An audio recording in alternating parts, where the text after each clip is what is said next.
Welcome back. In our previous session, we had discussed some topics of accounting standards. In our today's session, we are going to learn some new topics of accounting standards. Let's start. First point of today, constitutional structure for issuing accounting standards. Accounting standards issue કરવા માટેનું એક જે constitutional structure કેવી રીતે accounting standard issue થતા હોય એના વિશે આપણે આજે શીખવાનું છે. તો સૌથી પહેલાં અકાઉન્ટિંગ સ્ટાન્ડર્ડ કોણ બનાવે છે, કેવી રીતે પ્રિપેર થાય છે, એની થોડીક જે બેકગ્રાઉન્ડ છે, કેવી રીતે સ્ટાર્ટ થયું છે એ પહેલાં આપણે જોઈએ. પછી ઇન્ડિયાની અંદર કઈ રીતે અને કોણ બનાવે છે અકાઉન્ટિંગ સ્ટાન્ડર્ડ્સ એ આપણે જોઈએ. બરાબર. First of all, in the 10th conference of International Congress of Accounts held at Sydney in 1972, accounting bodies of various countries accepted the need of mutual cooperation at international level and decided to form an international agency for this. એટલે international Congress of accounts એટલે international લેવલે જે અકાઉન્ટ્સની main bodies હોય અલગ અલગ કન્ટ્રીઝની એની meeting હતી. 10th conference એટલે કે 10th meeting of these different international accounting bodies held at Sydney in 1972. એટલે 1972માં જે કોન્ફરન્સ હતી એની અંદર ડિફરન્ટ અકાઉન્ટિંગ બોડીઝ જે હતી એ લોકોએ એવું ડિસાઇડ કર્યું કે આપણે એકબીજાને અલગ અલગ કન્ટ્રીસે એકબીજાને કોઓપરેટ કરી અને ઇન્ટરનેશનલ લેવલે એક યુનિફોર્મિટી આપણે લાવવી જોઈએ. અને એના માટે એ લોકો બધા એગ્રી થયા એક ઇન્ટરનેશનલ લેવલની એજન્સી ફોર્મ કરવા માટે. બરાબર. International Accounting Standard Committee IASC International Accounting Standard Committee was formed on 29th of June 1973. એટલે 1972માં સિડનીમાં જે ડિસિઝન લીધો હતો કે આપણે બધા એકબીજાને કોઓપરેટ કરી અને એક અકાઉન્ટિંગ કમિટી આપણે ઇન્ટરનેશનલ લેવલની ડેવલપ કર્યા. જે કમિટી ડેવલપ થઈ 29th of June 1973માં અને જેનું નામ આપવામાં આવ્યું ઇન્ટરનેશનલ અકાઉન્ટિંગ સ્ટાન્ડર્ડ કમિટી. એટલે કે ઇન્ટરનેશનલ લેવલના જે અકાઉન્ટિંગ સ્ટાન્ડર્ડ પ્રિપેર કરવાના હોય એ આ કમિટી પ્રિપેર કરશે. બરાબર. હવે અકાઉન્ટિંગ સ્ટાન્ડર્ડ જે છે એ નેશનલ લેવલે તો કોમન હોય કે સપોઝ ઇન્ડિયાની અંદર આપણે જે અકાઉન્ટિંગ સ્ટાન્ડર્ડ પ્રિપેર કરીએ તો એ ઇન્ડિયા માટે એના રૂલ્સ એન્ડ રેગ્યુલેશન એપ્લિકેબલ હોય. પણ હવે આપણે એમ કહીએ કે ઇન્ડિયાની અંદર એઝ પર અકાઉન્ટિંગ સ્ટાન્ડર્ડ તમને ફીફો મેથડથી વેલ્યુએશન ઓફ ક્લોઝિંગ સ્ટોક કીધું હોય અને તમે એવું એક્સપેક્ટ કરો કે બાકીના વર્લ્ડની અંદર બાકીની બધી જે કન્ટ્રીઝ છે લાઈક ચાઇના ઓર યુએસ ઓર યુકે ઓર ઓસ્ટ્રેલિયા, જાપાન, આ બધી કન્ટ્રીઝ છે એની બધી કંપનીઝ પણ આપણે જે સ્ટાન્ડર્ડ કહીએ ને એ રીતે જ ફોલો કરે. તો એવું પોસિબલ ના થાય કેમ કે એ લોકોના કન્ટ્રીઝની અંદર કંઈક અલગ રૂલ્સ હશે. તો હવે આ ઇસ્યુના લીધે શું થાય કે જે મલ્ટીનેશનલ કંપનીઝ છે લાઈક રિબોક, એડિડાસ ઓર પેપ્સી ઓર કોકાકોલા, આ બધી કંપનીઝ કોઈ એક કન્ટ્રીની અંદર નથી, એ ઘણી બધી અલગ અલગ કન્ટ્રીઝની અંદર એનો બિઝનેસ છે. તો ઇન્ડિયાની અંદર એને ફોલો કરવું હોય તો ઇન્ડિયન અકાઉન્ટિંગ સ્ટાન્ડર્ડ જે છે એ ફોલો કરવો પડે. યુએસની અંદર હોય તો ત્યાંના જે સ્ટાન્ડર્ડ્સ હોય એ ફોલો કરવા પડે. યુકેની અંદર હોય તો એ સ્ટાન્ડર્ડ્સ ફોલો કરવા પડે. તો એ કંપની માટે પોતાનું જે financial statements, consolidated financial statement prepare કરવાનું હોય એની અંદર એને ઘણી બધી પ્રોબ્લેમ્સ આવી શકે. તો એના માટે ઇન્ટરનેશનલ લેવલની એક બોડી આપણે બનાવવાનું ડિસાઇડ કરેલું હતું અને જે ફોર્મ થયું 1973માં 29th of June 1973 અને એનું નામ આપવામાં આવ્યું international accounting standard committee. Accounting institutes of Australia, Canada, Germany, Japan, Mexico, Netherland, Nigeria, south Africa, Britain or you can સે યુકે, બ્રિટન એન્ડ આયર્લેન્ડ ત્યારે કમ્બાઇન્ડ હતું, એન્ડ યુએસએ એટલે કે America have joined this committee as representative. આ જે નામ આપ્યા છે એ આલ્ફાબેટિકલ ઓર્ડરમાં છે. એટલે ઓસ્ટ્રેલિયા ફર્સ્ટ નેમ છે અને યુએસએ લાસ્ટ નેમ છે. બાકી આમાં કોઈ એવો પ્રેફરન્સ નથી કે ઓસ્ટ્રેલિયા છે લીડિંગ અકાઉન્ટિંગ ઇન્સ્ટિટ્યૂટ હતી અને યુએસએ છે સૌથી લાસ્ટમાં હતી, એવું નથી. આલ્ફાબેટિક ઓર્ડરની અંદર આ કન્ટ્રીઝના નામ લખેલા છે. સ્ટાર્ટિંગમાં આટલા કન્ટ્રીઝ જે છે એ કન્ટ્રીઝે એના રિપ્રેઝેન્ટેટિવ બની અને કમિટી એક ફોર્મ કરેલી હતી. Right.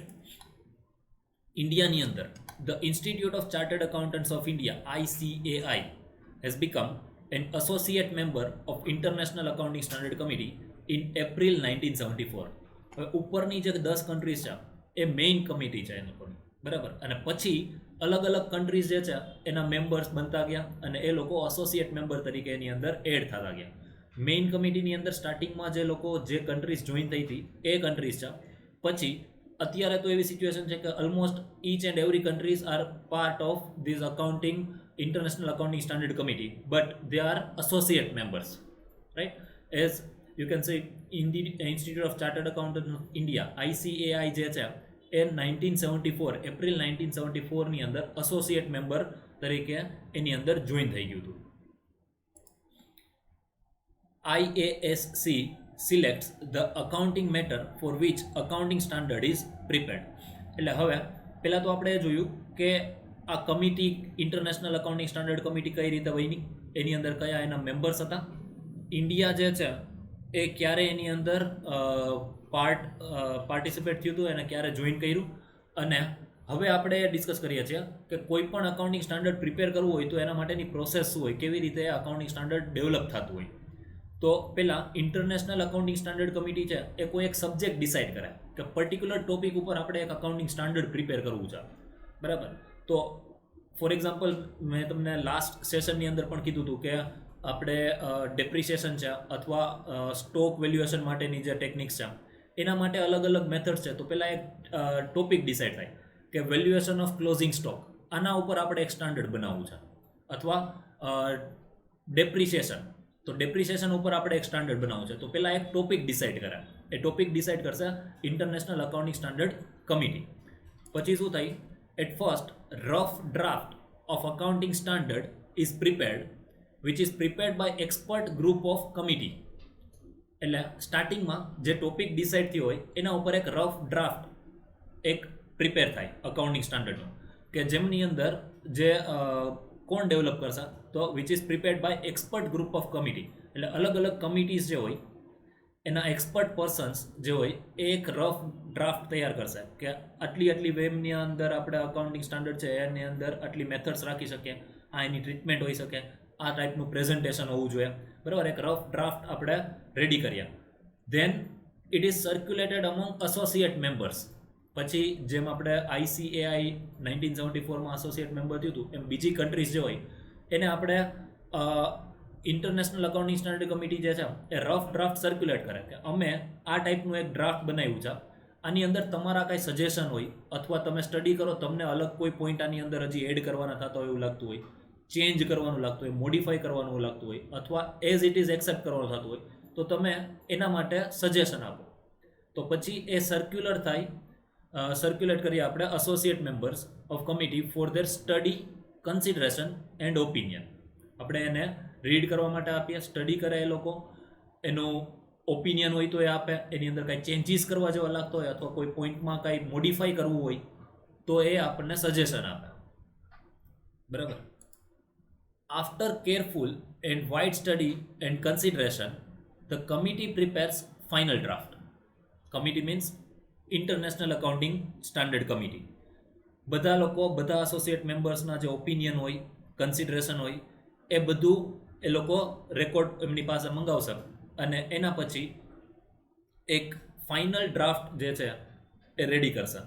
And after due approval it is implemented as accounting standard. એટલે આ એક આખી પ્રોસેસ છે કે જેમાં પહેલાં એક ટોપિક સિલેક્ટ થાય, એક્સપર્ટ કમિટી રફ ડ્રાફ્ટ તૈયાર કરે, એ રફ ડ્રાફ્ટ જે હોય accounting સ્ટાન્ડર્ડનું that will be circulated to different associate members for their opinion, study and consideration. After receiving feedback from associate members, final draft will be prepared and after approval it will be considered as accounting standard. તો આ accounting standard prepare કરવાની એક આખી process છે, બરાબર. Next, the ICAI recognize the need to harmonize the diverse accounting policies and practices. એટલે ICAI જે છે એની અંદર પણ એક અલગથી કમિટી છે. It constituted accounting standard board ASB on April 21, 1977.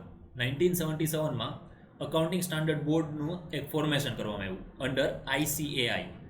ICAI ને એવું થયું કે આપણે અકાઉન્ટિંગ સ્ટાન્ડર્ડ માટે એક સ્પેસિફિકલી એક બોડી જ આપણે અલગથી બનાવી દઈએ કે જે ખાલી અકાઉન્ટિંગ સ્ટાન્ડર્ડનું જ કામ કરે, બિકોઝ આઈસીએઆઈ પાસે બીજા અલગ અલગ ઘણા બધા કામ હોય. તો એક આખી સ્પેસિફિક એક કમિટી બનાવી દીધી અકાઉન્ટિંગ સ્ટાન્ડર્ડ બોર્ડ કે જે ખાલી ને ખાલી અકાઉન્ટિંગ સ્ટાન્ડર્ડને રિલેટેડ જ વર્ક કરે.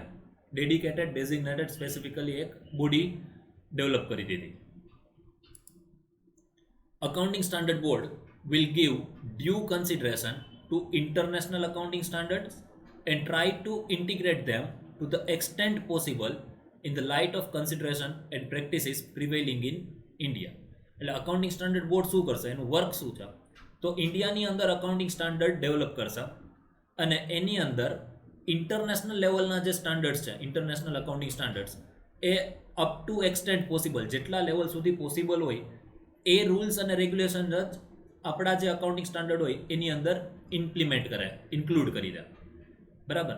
એટલે જેનાથી થશે શું કે ઓલમોસ્ટ આપણા જે અકાઉન્ટિંગ સ્ટાન્ડર્ડ છે ઇન્ટરનેશનલ અકાઉન્ટિંગ સ્ટાન્ડર્ડની સાથે પેરેલલી મેચ થઈ જાય. બરાબર. જરૂરી નથી કે જેટલું ઇન્ટરનેશનલ સ્ટાન્ડર્ડની અંદર છે એટલું બધું આપણાની અંદર, આપણા સ્ટાન્ડર્ડની અંદર આવી જાય. કેમ કે અમુક સિચ્યુએશન જે એવી છે કે જે ખાલી ઇન્ડિયાની અંદર જ હોય, બીજી જગ્યાએ પોસિબલ ના હોય, અથવા બીજી જગ્યાએ થતું હોય ઇન્ડિયાની અંદર ના થતું હોય. તો જે એક્સટેન્ટ સુધી આપણે પોસિબલ હોય એ ઇન્ટરનેશનલ અકાઉન્ટિંગ સ્ટાન્ડર્ડ જે છે એ આપણે ઇન્ટિગ્રેટ કરવાની ટ્રાય કરે ઇન્ડિયન અકાઉન્ટિંગ સ્ટાન્ડર્ડ્સની અંદર. Right. ICAI prepares accounting standards on the basis of international accounting standards prepared by International Accounting Standard Board that is necessary for corporate governance and discipline. એટલે ICAI international accounting standard board જે છે એ લોકો જે accounting standard બનાવે, international accounting standard, એના બેઝને લઈ અને ઇન્ડિયાની અંદર ICAI institute of chartered accountants of India A Indian accounting standards prepare કરશે. જે મેઇનલી પ્રિપેર કરે એની સબ કમિટી જે છે accounting standard board. Main function of accounting standard board ASB is to formulate accounting standards. Various aspects like applicable laws, traditions, utility of accounting standards and business environment, etc. are considered for the accounting standard that is to be prepared by the board. એટલે accounting standard board ASB જે છે એનું main work શું છે, તો accounting standard prepare કરવાના, અલગ અલગ જે લોસ હોય, ટ્રેડિશન્સ હોય, અકાઉન્ટિંગ સ્ટાન્ડર્ડ કઈ રીતે ઇમ્પ્લિમેન્ટ કરવાના છે, બિઝનેસ એન્વાયરમેન્ટની સાથે અકાઉન્ટિંગ સ્ટાન્ડર્ડ કઈ રીતે આપણે ઇન્ટિગ્રેટ કરી શકીએ, એ બધી વસ્તુ એ લોકોને મેઇનલી ફોકસ કરવાની હોય અને એના બેઝડ ઉપરથી અકાઉન્ટિંગ સ્ટાન્ડર્ડ પ્રિપેર કરવાનો હોય. તો ફ્રેન્ડ્સ, આજના આપણા સેશનની અંદર આપણે આ જે આપણો ટોપિક હતો એ કમ્પ્લીટ કરીએ છીએ. નેક્સ્ટ સેશનની અંદર આપણે વધુ એક ટોપિક સાથે મળશું. Till then, good bye, thank you.